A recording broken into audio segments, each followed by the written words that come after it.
राजा विक्रमादित्य और रहस्यमयी गुफा। बहुत समय पहले उज्जैन नगरी पर एक महान और धर्मनिष्ठ राजा राज्य करते थे। राजा विक्रमादित्य, उनका नाम सुनते ही शत्रु कांप उठते और प्रजा गर्व से भर उठती। वे न्यायप्रिय, बुद्धिमान और अडिग साहसी थे। एक दिन एक अजीब सा साधु राजा के दरबार में आया। उसकी आंखों में एक रहस्यमयी चमक थी। उसने राजा से कहा, राजन, दक्षिण दिशा के गहन वन में एक गुफा है। वह गुफा रहस्यों से भरी है। अब तक जो भी वहां गया कभी वापस नहीं आया। लेकिन मेरे ध्यान में आया है कि उस गुफा में छिपा है एक दिव्य रहस्य जो केवल आप ही जान सकते हैं। राजा विक्रमादित्य ने एक क्षण भी विचार नहीं किया और कहा, अगर किसी रहस्य से मानवता का कल्याण हो सकता है तो मैं उसे जानने अवश्य जाऊंगा। अगली सुबह राजा ने सादे वस्त्र पहन लिए, तलवार कमर में बांधी और अकेले ही दक्षिण के जंगल की ओर निकल पड़े। दिन बीता, रात हुई और कई कठिन राहों से होते हुए वे आखिर उस गुफा के द्वार तक पहुंचे। गुफा का प्रवेश द्वार किसी विशाल अजगर के मुंह जैसा प्रतीत होता था। आसपास की हवा में डर, सन्नाटा और एक अजीब सी गूंज थी। जैसे ही राजा ने गुफा में कदम रखा, एक भारी आवाज आई, जो भीतर आए वह स्वयं को खोए। केवल वही जीवित लौटेगा जो स्वयं को जान पाएगा। राजा मुस्कुराए और आगे बढ़े। थोड़ा आगे बढ़ने पर एक विशाल कक्ष आया। वहां एक भयानक राक्षस खड़ा था। लाल आंखें, लंबे नाखून और शरीर से निकलती आग। वह गरजा, यदि आगे बढ़ना है तो पहले मुझे हराओ। राजा और राक्षस के बीच भीषण युद्ध हुआ, लेकिन राजा न डरे न पीछे हटे। अपनी वीरता से उन्होंने राक्षस को पछाड़ दिया। राक्षस गायब हो गया और एक द्वार अपने आप खुल गया। अब वह एक कमरे में पहुंचे जहां सोने, हीरे जवाहरात और कीमती वस्तुओं का पहाड़ था। एक मीठी आवाज आई, राजा, यह सब तुम्हारा हो सकता है, बस यहीं रुक जाओ, गुफा छोड़ो, सुख भोगो। राजा ने कहा, मुझे लोभ नहीं, सत्य की तलाश है। उन्होंने धन की ओर देखा तक नहीं और आगे बढ़ गए। अंत में वे एक शांत कक्ष में पहुंचे जहां एक बूढ़ा ब्राह्मण बैठा था।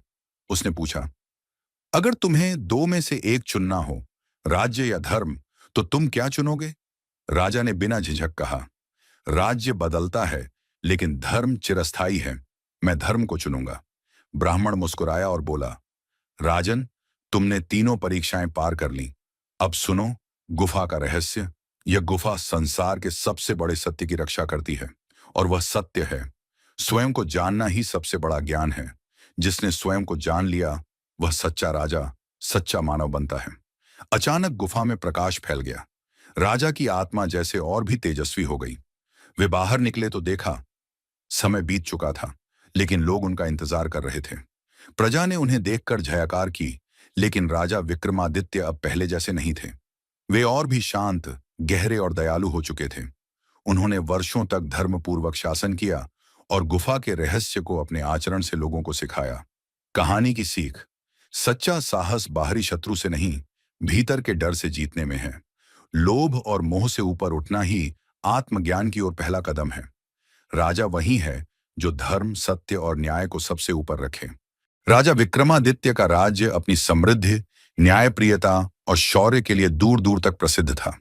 प्रजा सुखी और सुरक्षित थी, लेकिन एक दिन अनहोनी का संकेत मिला। आकाश में काले बादल छा गए, पक्षी भयभीत होकर उड़ने लगे और धरती अचानक कांप उठी। महल में शांति थी, तभी एक वृद्ध आर्षी राज दरबार में आए। उन्होंने गंभीर स्वर में कहा, महाराज, एक महान संकट आपके राज्य पर मंडरा रहा है। एक प्राचीन राक्षस, जिसे वर्षों पहले दिव्य शक्तियों से कैद कर दिया गया था, अब मुक्त हो गया है और वह आपके राज्य पर आक्रमण करेगा। राजा विक्रमादित्य ने शांत लेकिन दृढ़ स्वर में उत्तर दिया, धर्म और सत्य की रक्षा के लिए मैं सदैव तत्पर हूं। यदि यह राक्षस अधर्म का प्रतीक है तो इसका अंत निश्चित है। कुछ ही दिनों में राज्य के सीमावर्ती गांवों से भयावह समाचार आने लगे। रात के अंधेरे में एक भयानक राक्षस गांवों पर हमला कर रहा था। उसकी लाल आंखें अग्नि के समान जलती थीं। उसके पंजे विशाल और नुकीले थे और उसकी गर्जना से ही धरती हिल उठती थी। वह निर्दोष लोगों को पकड़कर अपने अंधेरे गुफा में ले जाता और जो उसका विरोध करता उसे तुरंत नष्ट कर देता। गांव जल रहे थे, लोग भयभीत होकर इधर उधर भाग रहे थे। राजा विक्रमादित्य तक यह समाचार पहुंचा तो उन्होंने अपने सेनापतियों और विद्वानों को बुलाया। उन्होंने पूछा, इस राक्षस को परास्त करने के लिए हमें क्या करना चाहिए? ऋषियों ने उत्तर दिया, यह कोई साधारण दैत्य नहीं है। इसे पराजित करने के लिए आपको एक दिव्य अस्त्र की आवश्यकता होगी, जो एक प्राचीन मंदिर में सुरक्षित है। राजा विक्रमादित्य स्वयं उस अस्त्र को प्राप्त करने के लिए यात्रा पर निकले। वह मंदिर घने जंगलों, ऊंचे पहाड़ों और गहरी नदियों के पार स्थित था। यात्रा कठिन थी, लेकिन राजा अडिग थे। उन्होंने कई परीक्षाएं दी, दुष्ट राक्षसों और मायावी शक्तियों से संघर्ष किया। अंततः उन्होंने वह दिव्य तलवार प्राप्त कर ली, जो दुष्ट शक्तियों का नाश कर सकती थी। जब राजा विक्रमादित्य वापस अपने राज्य लौटे, तब तक राक्षस राज्य की सीमा तक पहुंच चुका था। युद्ध अवश्यंभावी था। राजा ने अपनी सेना को संगठित किया और नगरवासियों को सुरक्षा प्रदान करने के लिए योजनाएं बनाई। राक्षस ने संदेश भिजवाया, राजा विक्रमादित्य, मैं अमर हूं, मुझसे युद्ध करके अपना विनाश मत बुलाओ। लेकिन राजा ने उत्तर दिया, जो अधर्म का मार्ग चुनता है उसका अंत निश्चित है। मैं सत्य और धर्म की रक्षा के लिए यह युद्ध लड़ूंगा। युद्ध का दिन आ गया। दोनों सेनाएं आमने सामने खड़ी थीं। आकाश में बिजली चमक रही थी।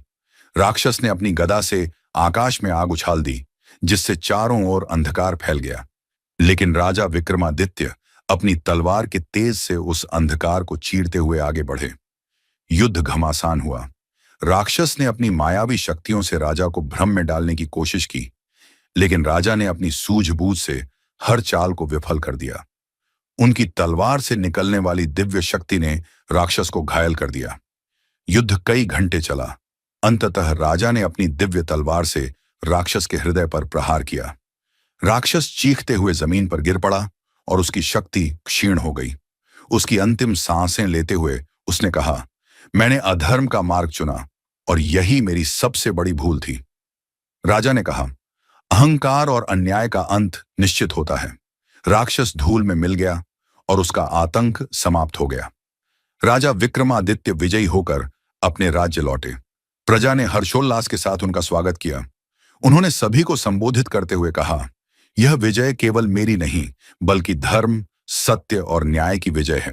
जो अपने कर्तव्य और सत्य के मार्ग पर चलता है, वही सच्चा विजेता होता है। राजा विक्रमादित्य और शव पर बैठी पिशाचिनी। बहुत समय पहले उज्जैन के राजा विक्रमादित्य अपने साहस, बुद्धि और न्याय के लिए पूरे भारत में प्रसिद्ध थे। वे न केवल एक महान राजा थे, बल्कि एक सच्चे धर्मपालक और सत्य के रक्षक भी थे। एक दिन एक तपस्वी राजा विक्रमादित्य के पास आया और बोला, हे महाराज, मैं एक महान यज्ञ करना चाहता हूं, परंतु उसके लिए मुझे एक विशेष शव की आवश्यकता है, जो एक पीपल के पेड़ पर लटका हुआ है। वह शव एक अद्भुत शक्ति रखता है, लेकिन उसे लाना आसान नहीं। अगर आप मेरी सहायता करेंगे तो बड़ा पुण्य मिलेगा। राजा ने तुरंत उसकी बात मान ली। वे अकेले जंगल की ओर चल पड़े। राजा गहरे जंगल में पहुंचे। वहां अंधेरा, डर और अजीब सी सन्नाटा था। पेड़ की डालियों से लटका था एक शव, जिसके ऊपर एक पिशाच, भूत, बैठा था। जैसे ही राजा ने शव को उठाया, पिशाच ने कहा, राजन, मैं जानता हूं कि तुम मुझे यज्ञ के लिए ले जा रहे हो, पर मेरी एक शर्त है। मैं तुम्हें हर बार एक कहानी सुनाऊंगा और उसके अंत में एक प्रश्न पूछूंगा। अगर तुम उसका उत्तर जानते हुए भी चुप रहे तो तुम्हारा सिर फट जाएगा, और अगर उत्तर दोगे तो मैं उड़कर वापस पेड़ पर चला जाऊंगा। राजा सहम गए, पर पीछे नहीं हटे। पिशाच ने कहा, एक राज्य में दो राजकुमार एक ही कन्या से प्रेम करते थे। वह कन्या बहुत सुंदर और बुद्धिमान थी। एक दिन उसका अचानक निधन हो गया। दोनों राजकुमार उसके वियोग में दुखी होकर तप करने लगे। एक ने उसकी अस्थियों को इकट्ठा कर रखा और दूसरा मंदिर में बैठकर तपस्या करता रहा। कई वर्षों बाद एक ऋषि ने उन्हें एक मंत्र दिया जिससे वह कन्या जीवित हो सकती थी। मंत्र से वह कन्या जीवित हो गई। अब प्रश्न यह है, उस कन्या से विवाह का सच्चा अधिकारी कौन था? वह जिसने अस्थियों को संभाला या वह जिसने तप किया? राजा विक्रमादित्य ने उत्तर दिया, जिसने उसकी अस्थियों को वर्षों तक संभाल कर रखा, वह केवल एक स्मृति में जी रहा था। परंतु जिसने तप करके उसे पुनर्जीवन दिया, वही उसका सच्चा प्रेमी और विवाह के योग्य है। पिशाच ठहाका लगाकर बोला, ठीक उत्तर, पर अब मैं वापस पेड़ पर जा रहा हूं। राजा हर बार उसे पकड़कर लाते और पिशाच हर बार कहानी सुनाकर पेड़ पर उड़ जाता।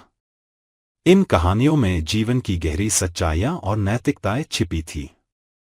हर बार राजा चुप नहीं रह सकते थे, क्योंकि वे सत्य जानते थे। आखिर में पिशाच ने आखिरी बार एक रहस्य से भरी कहानी सुनाई और कहा, अब बताओ, अगर तुम सच में धर्म के मार्ग पर हो, तो क्या तुम उस तपस्वी को यह शव दोगे जिसे वह यज्ञ के लिए मांग रहा था? राजा चौंक गए और बोले, मैंने वचन दिया है, मैं शव अवश्य दूंगा। तब पिशाच बोला, राजन, वह तपस्वी कोई साधु नहीं है। वह एक तांत्रिक है जो इस शव की बलि देकर अमरत्व प्राप्त करना चाहता है। जैसे ही तुम शव उसके हवाले करोगे, वह तुम्हारा सिर काट देगा। राजा ने पूछा, फिर मैं क्या करूं? पिशाच बोला, जैसे ही वह यज्ञ शुरू करे और झुककर मंत्र पढ़े, तुम उसका सिर काट दो। तभी सत्य और धर्म की रक्षा होगी। राजा ने वैसा ही किया। तपस्वी को मारकर धर्म की रक्षा की। मॉरल ऑफ द स्टोरी, साहस और बुद्धि मिलकर ही सच्चे धर्म की रक्षा कर सकते हैं। सतर्क रहना और अपने विवेक का प्रयोग करना अत्यंत आवश्यक है, चाहे सामने कोई भी हो। हर कहानी में एक गहरी सीख होती है, जिसे समझकर जीवन बेहतर बनाया जा सकता है। एक शांत सुनहरी दोपहर में एक छोटा परिवार, माँ, पिता और उनका बेटा, सालों बाद गांव की ओर लौट रहा था। तीनों नंगे पैर नदी किनारे के हरे रास्ते पर चल रहे थे। बेटे ने दोनों का हाथ थामा हुआ था और तीनों के चेहरे पर हल्की सी मुस्कान थी। हवा में तैरते नारंगी पत्ते और धीरे धीरे बहती नदी उनकी वापसी का स्वागत कर रही थी। पास ही एक लकड़ी की नाव पानी में तैर रही थी। गांव में प्रवेश करते हुए वे एक पारंपरिक लकड़ी की बैलगाड़ी पर सवार होते हैं। पिता हल्के हरे कुर्ते में, माँ एक सादी साड़ी और बच्चा उत्साह से खलिहान की ढेर में बैठा है। बैल की टापें, नदी के पास से गुजरती बैलगाड़ी और गांव का हर दृश्य मानो एक पुराने लोकगीत की लय पर चल रहा था। लेकिन इस शांति के पीछे एक डरावनी याद छिपी थी। वर्षों पहले इसी पुल से गुजरते समय बैलगाड़ी अचानक टूटती पुलिया पर जा चढ़ी। बच्चे का संतुलन बिगड़ता है और वह हवा में झूलता हुआ नीचे गिरने वाला होता है। माँ चीखती है, पिता की आंखों में डर और घोड़ा बौखला जाता है। वो पल उनकी जिंदगी का सबसे डरावना क्षण था। गहराती धारा, पास बहती टूटी बैलगाड़ी और पिता की आंखों में डर। वह दृश्य मानो वक्त को रोक देता है। कुछ समय बाद बच्चा जंगल में अकेला रह जाता है। वह एक उथली नदी में तैर रहा होता है, डरा हुआ, अकेला। तभी दर्जनों चिंपांजी उसे घेर लेते हैं। कुछ शांत निगाहों से, कुछ सहानुभूति से देखते हैं। एक चमत्कारी रिश्ता बनता है इंसान और जानवरों के बीच।